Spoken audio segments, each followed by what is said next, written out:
အမတင်လိုက်တဲ့ဒီဘာသာရေးပုံလေးနဲ့ပတ်သက်ပြီးတော့မှပေါ့ထင်မြင်ချက်တွေပေးကြတာတွေဆဲဆိုကြတာတွေကိုအမြင်သူ့အမြင်ပေါ့နော်ဝေဖန်တိုက်ခိုက်ကြတာတွေပေါ့နော်ပြောကြဒါပေမဲ့အမဘာမှပြန်မပြောဘူးဒါပေမဲ့အဲ့လိုပေါ့နော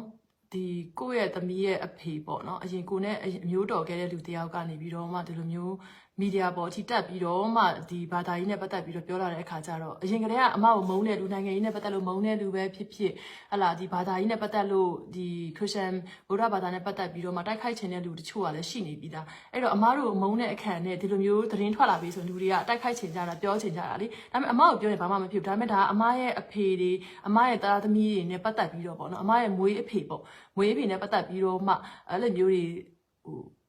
ေစော်ကားလာတဲ့အတွက်ကြောင့်အမကဒီဟာလေးကိုသူ့ကိုပြန်ပြီးတော့လည်းပြောပြချင်တာရဲ့ဒီဘာသာရေးနဲ့ပတ်သက်လို့ဘလို့တွေဘသူကဘ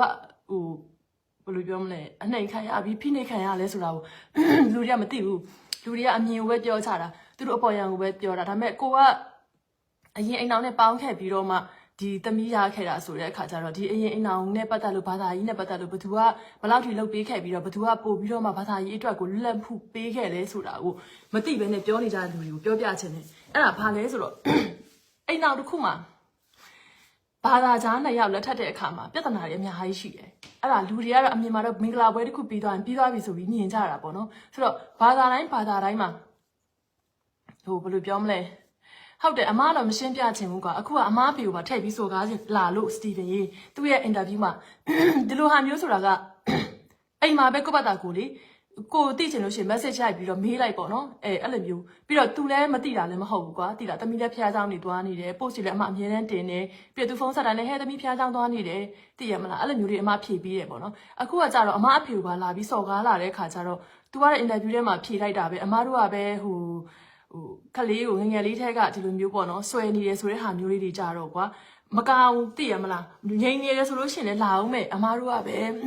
ဲမှန်နေလို့ပြီးရောငိမ့်ခံလိုက်တယ်ဆိုတာမျိုးပေါ့နော်ဆိုတော့ဘယ်လိုပြောမလဲဘယ်လိုပြောမလဲအခုတော့မှကြည့်ပါလားဝင်ဆဲကြတာလေတွေ့ရမလားဘာဖြစ်တယ်ညာဖြစ်တယ်နဲ့မြန်မာကိုခုတုံးမလုံးနဲ့တို့ဘာတို့အဲ့လိုမျိုးတွေလာတာလေဆိုတဲ့ခါကျဘာသာရေးနဲ့ပတ်သက်လို့ကတော့လွတ်လပ်ခွင့်ဆိုတာလူတိုင်းမှာရှိတာပေါ့နော်ဆိုတဲ့ခါကျဆုံးဖြတ်တာလေအမသမီးကသူကသူဆုံးဖြတ်တာအဲ့ဒီတော့ဒီအကြောင်းရင်းကိုမသိဘဲနဲ့အမကပြောနေကြတဲ့လူတွေအမပြဿနာလဲမဖြစ်ဘူးအမဘာမှလည်းမဖြစ်ဘူးလက်လူရှုထားတယ် neglect လုပ်ထားဒါပေမဲ့သူကိုယ်တိုင်ကလာပြီးတော့မှအခုလိုမျိုးပြောလာတဲ့အတွက်ကြောင့်အမကပြောချင်တာပေါ့နော်သူတယောက်တည်းပြောသူတယောက်တည်းတည်တဲ့ပုံစံမျိုးပေါ့သူသိချင်လို့ရှိရင်သူအမကိုမေးလို့ရတယ်လေသူပြောသလိုပဲအမနဲ့သူနဲ့ဂျားထဲမှာသမီးနဲ့ပတ်သက်လို့အမခွင့်ပြုထားတဲ့တခုရှိတယ်သူနဲ့အမနဲ့အိမ်အောင်ကွဲပေမဲ့အမဒီသမီးသူ့ဖေနဲ့ဆက်သွယ်လို့ရအောင်လို့အမရဲ့ဖုန်းဒီ messenger အမြဲဖွင့်ပေးထားတယ်အခုလက်ရှိပေါင်းနေတဲ့ယောက်ျားကိုလည်းအမျိုးသားကိုလည်းအမပြောထားတယ်သူ့အဖေကသူ့သမီးအတွက်လိုတာရှိလို့ရှိရင်မေးတာမျက်နှာသူ့သမီးနဲ့ဖုန်းပြောတာမျိုးအတွက်ငါခွင့်ပြုထားတယ်ငါရဲ့ messenger ကိုသူ့ပေးသုံးထားတယ်ဒီမှာ73နှစ်မပြည့်မချင်းဖုန်းသုံးခွင့်မရှိဘူးအဲ့အတွက်ကြောင့်အမတို့သမီးကိုဖုန်းပေးမကိုင်တဲ့အတွက်ကြောင့်သူဒီ messenger တစ်ဆင့်ပဲအမစီက messenger ကနေပဲတစ်ဆင့်သမီးကိုပြောရတယ်ပေါ့နော်အခုကအမားလို့ပြောနေကြတယ်လို့ရှင်းပြချင်တာဘာလဲဆိုတော့အမနဲ့သူနဲ့အိမ်အောင်မပြုတ်ခင်ကတည်းကသူအမကိုခရစ်ယာန်မှလည်းတည်တယ်အမလည်းသူဗုဒ္ဓဘာသာမှတည်တယ်အမအဖေမေဒီဆိုတာကလည်းဘာသာကွဲချင်းချင်းယူထားတာအမမေဒီဗုဒ္ဓဘာသာအဲ့ဒီတော့ဆိုအမဘာသာရေးနဲ့ပတ်သက်လို့ဘာမှပြဿနာကိုမရှိတာဒါပေမဲ့တကယ်တမ်းအိမ်အောင်ပြုတ်တဲ့အခါမှာပြဿနာရှိတာကသူ့ဘက်ကနေပြီးတော့အမကိုပြဿနာရှာတယ်အများကြီးပဲနော်အမအိမ်ကိုဖုန်းကြီးတွေလာတယ်အဲ့ဒါကိုပွဲမှာစုံရင်းနဲ့မှာဖုန်းကြီးကျမကတော့ဒီဘိုင်ဘယ်နဲ့ပတ်သက်လို့တိတ်ပြီးတေးချာလေးမသိဘူးအဲ့ဒီကဘိုင်ဘယ်ဖတ်တာလေးတွေရှင်းပြပေးပါဆိုပြောတဲ့အတွက်ကြောင့်ဖုန်းကြီးနဲ့ပွဲမှာခေသွားတဲ့အတွက်ကြောင့်ဖုန်းကအိမ်ကိုလာပြီးတော့မှဒီပါစာပေါ့နော်စတန်ဖတ်ဆရာကနေပြီးတော့မှလာတင်ပေးဖို့အတွက်အိမ်ကိုလာတဲ့ခါကျတော့လေဖုန်းကြီးကိုစော်ကားမော်ကပြောပြီးပြန်လွှတ်လိုက်တယ်စိန်ခေါ်တယ်ဖုန်းကြီးကိုငါလည်းဗုဒ္ဓဘာသာအကြောင်းငါဖြေရှင်းမယ်မင်းရဲ့ခရစ်ယာန်နဲ့ပတ်သက်လို့ဂျက်နက်ဂျက်လက်ဖြေရှင်းနိုင်သလားဆိုပြီးတော့ဖုန်းကြီးကိုတခါတည်းစကားကိုပိတ်ပြောပြီးတော့မောင်းထုတ်လိုက်တယ်ဒါမျိုးတွေကဘယ်သူမှမသိတဲ့အချက်တွေနော်အမဆိုလို့ရှိရင်ဘယ်လောက်ထိဘာသာရေးလက်ခွင့်ပေးသလဲဆိုလို့ရှိလို့ရှိရင်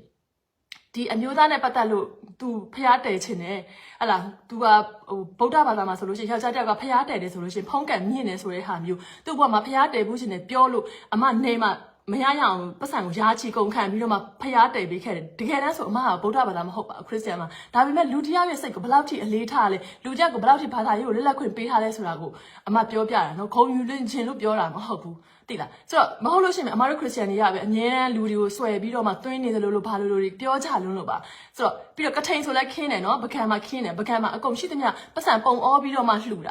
ာသူတို့ကရပြီးတမီအဲ့လောက်ပဲလှူလေရတယ်လေလို့ပြောတဲ့အချိန်မှာကိုကမဟုတ်ဘူးကိုမှရှိနေတာအဲ့ပုံအဲ့တုံမှာဖောက်အကုန်ဖာမအကုန်လုံးလှူပေးခဲ့တာအဲ့လောက်ထိကိုရရောအမှန်ကအလှူဘက်မှာရောသူတို့ဘာသာရေးနဲ့ပတ်သက်အကုန်လှုပ်ပေးခဲ့တယ်ဆိုတဲ့ခါကျဒီလိုမိန်းမမျိုးကအမသမီးကိုသူ့ကို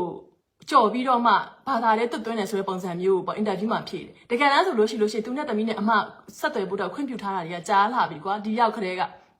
ဒီရောက်ခရဲခွင့်ပြုထားတာသမီးဖုန်းပြောတယ်သူနဲ့အမဘယ်တော့မှသူတို့နားမှာမနေဘူးဖုန်းပြောတဲ့အတိုင်းအမဟင်းချက်ဆရာရှိချက်တယ်မိဘူးတိုက်ဆရာရှိတိုက်တယ်သူနဲ့သမီးနဲ့ဂျားထဲမှာဆက်သွယ်ပြီးပြောတဲ့စကားအမတခုမှလည်းမကြားချင်ဘူးတိလည်းမသိချင်ဘူးသမီးကသူ့အဖေကိုဘာပြောလဲဆိုလဲအမမသိချင်ဘူးသူနဲ့သမီးနဲ့ဂျားထဲမှာသူကရှိပြီးသားအဲ့တော့ဒီဖုန်းဖွင့်ထားပေးခြင်းကသူနဲ့သမီးနဲ့ဆက်သွယ်ဖို့ပဲအမမှာအိမ်အောင်ရှိတယ်အမမှာစီးရှိတာနောက်အိမ်အောင်ပြုထားတယ်နောက်အိမ်အောင်ရဲ့ယုံကြည်မှုနောက်အိမ်အောင်ရဲ့တစ္ဆာနောက်အိမ်အောင်ပေါ်မှာတစ္ဆာရှိမှုဆိုတာအမထားဖို့ထားရမယ်အလကားနေနဲ့ဖုန်းနဲ့ပြောနေတာလိုက်ပြီးဝင်ပြောနေပြီးတော့လိုက်ပြီးတော့မှစာတွေပို့ပြီးတော့လိုက်ပြီးသတင်းပေးနေရအောင်လို့လေအဲ့လောက်ထိအမကတာဝန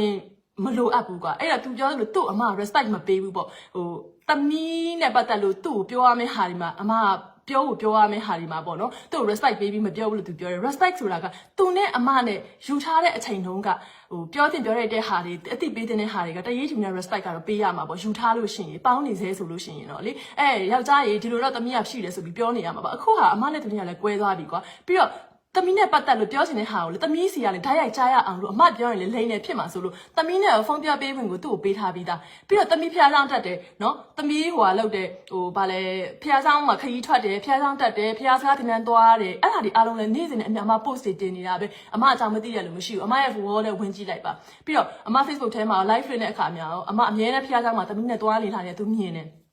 ပြီးသူဖုန်းခေါ်တဲ့အချိန်မှာသမီးမရှိဘူးဟုတ်တယ်သမီးဖျားဆောင်သွားနေတယ်ဟေ့သူပြောလိုက်တယ်အေးပြီးမှပြန်ခေါ်မယ်အရင်နေ့တုန်းက तू အေးစစ်စစ်ပဲကွာတိလားပြောချင်တာ तू တိတယ်အမေစီမှာဘလို့လို့အမကဗုဒ္ဓဘာသာမဟုတ်တဲ့တော့ကြာအမဗုဒ္ဓဘာသာအကြောင်းကိုလည်းတင်လို့မရဘူးဗုဒ္ဓဘာသာအကြောင်းအမနားမလဲဘူးသမီးဒီကိုရောက်လာတဲ့အချိန်မှာလွန်ခဲ့တဲ့3နှစ်ရောက်လာတဲ့အချိန်တုန်းကမတိုင်ရင်တော့နော်သူချန်ခုံမှာပေါ့နော်အမစီမရောက်လာခင်လွန်ခဲ့တဲ့3နှစ်လောက်ကသမီးကိုသူဗုဒ္ဓဘာသာနဲ့ပတ်သက်လို့ဖျားစာတွေတင်ပေးတဲ့ဟာတွေဗီဒီယိုလေးနဲ့သူ့အဖွားတင်ပေးတာလားမသိသူ့ရဲ့တူမနဲ့လားမသိဘူးသမီးလေးရွတ်နေတာ14ပစ္စည်းလား14ပစ္စည်းရောလားအဲ့ဒါရွတ်နေတာအမတွေ့အမဘာမှမပြောဘူးဟုတ်တယ်လေအမတို့ဟာကော်ဖီနဲ့လက်ဖက်ရည်ကော်ဖီနဲ့နို့လိုပဲကော်ဖီနဲ့နို့ရောတဲ့အခါကြလို့ရှိရင်နို့လိုပဲဖြူစွတ်မနေဘူးကွာအယောင်ကတော့ရောနေမှာပဲသမီးဟာဟုတ်ပါကောဒီဘက်ဘာသာရေးမှာဘာသာမတူတဲ့လူတွေရောက်ပေါင်းလာတာဖြစ်တဲ့အတွက်ကြောင့်သမီးမှာနှစ်ခုလုံးသိပိုင်ခွင့်ရှိတယ်ဒါပေမဲ့အခုသူအင်တာဗျူးမှာဖြေသွားတယ်နော်အမအဖေကတဲ့နော်ဘလောက်များပေါ့နော်ဘာသာရေးကိုသမီးနဲ့ပတ်သက်လို့သူ့မိကိုဆွဲတယ်လဲဆိုတာမျိုးပေါ့သူဖြေသွားတဲ့ပုံစံဘိုးတော်ကတဲ့ခလေးကပါပေါ့နော်အသက်က2နှစ်3နှစ်4နှစ်ပဲရှိသေးတယ်ပေါ့နော် तू ကသူ့စီရောက်လို့ရှိရင်လည်းဖះသခင်အကြောင်းတွေတင်တယ်ပေါ့ပြောတယ်ပေါ့နော်ဖះစာတွေတင်ပြီးတယ်ဆိုတင်မှာပေါ့အမတို့ဒီမွေးရပါမိရိုးဖလားခရစ်ယာန်တွေဖြစ်ကြတယ်အဲ့တော့အမေဘက်ကမိဘတွေကလည်းဟလာခရစ်ယာန်ဖြစ်တဲ့အတွက်ကြောင့်သူတို့ခရစ်ယာန်လိုပဲတင်တတ်မှာပဲဟလာကျမ်းစာတွေဖတ်ပြပြီးရှင်းပြမယ်ဖះသခင်ကဘာလဲဆိုတာပြောပြမှာပေါ့ဒါဟာအမဖေကဖះဆောင်မှာဖះလူကြီးဖြစ်တယ်ဖះစာဖတ်တဲ့ကျမ်းဖတ်တဲ့ဆရာဖြစ်တယ်ပြီးတော့ခလေးတွေကိုကျမ်းစာတင်ပြီးတဲ့ဆရာဆိုတဲ့အတွက်ကြောင့် तू လောက်တာ तू လောက်တာပဲဒါဟာလူကြီးတယောက်အနေနဲ့သူ့ရဲ့မီးကိုကောင်းတဲ့ຢာတင်ပေးတာလေသမီးရေခိုးပါတတ်ပါလူတတ်ပါလို့လောက်ပြီးတော့တင်ပေးတာမှမဟုတ်တာအဲ့တော့လူဆိုတာကိုတိရဲ့အရာကိုပဲတင်ပေးလို့ရမှာပေါ့ဒါဟာအမဖေကခလေး3နှစ်အရွယ်4နှစ်အရွယ်ခလေးတက်ကိုဆွဲတယ်ဆိုပြီး तू ဖြေထားတဲ့အင်တာဗျူးမှာအမကြည့်လိုက်တဲ့ခါကျစိတ်မကောင်းဘူးအမဆိုလို့ရှိရင်သမီးဒီရောက်လာတဲ့အချိန်မှာ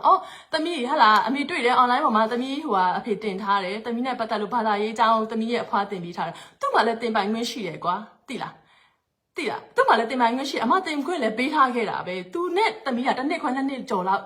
အမမရှိတဲ့တောင်သမီးကနေခဲ့တာပဲရန်ကုန်မှာလေဆိုတော့သူတို့တင်ချင်သူတို့တင်တာပဲသူတို့လည်းပို့ချင်သူတို့ပို့တာပဲဖះတွေသွားတာပဲလောက်ကြတာပဲလေအမဘာပြောခဲ့လဲတခုမှအမမပြောအမကအသိပေးခဲ့တာအဲ့ဒီတုန်းကရောသမီးဖះစာတွေရွတ်နေတာမျိုးတို့သူတို့အမမှန်တမ်းပြောရင်ကွာဗုဒ္ဓဘာသာဆိုဒီမှာမွေးရပါမွေးလိုက်တာနဲ့ဥငန်းဆိုတာနဲ့ဗုဒ္ဓဘာသာဖြစ်သွားတာလားဟာလားဖះစာဖတ်ပြီးတော့မှဗုဒ္ဓဘာသာဖြစ်တာလားမိသီလားရှင်ဝိလိုက်တော့မှသင်္ကန်းခြုံတော့မှဗုဒ္ဓဘာသာအစဖြစ်တာလားဆိုတော့အမနားမလဲဘူးဒါပေမဲ့အမဘာသာအရဆိုလို့ရှိရင်ခလေးကဥဝဲဆိုတာနဲ့မွေးတာနဲ့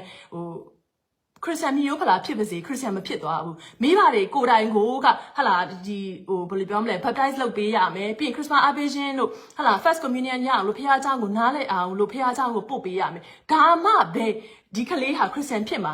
ရိုးရိုးမွေးလိုက်တာနဲ့ဖခင်เจ้าကိုခေါင်းမူးချုံပြီးတက်လို့ခရစ်စတန်ဖြစ်မသွားဘူးအဲ့တော့တရားနဲ့တယောက်ကဘာသာအယူဆခြင်းလည်းမတူတဲ့အတွက်ကြောင့်သူ့ရဲ့ဗုဒ္ဓဘာသာဖြစ်ခြင်း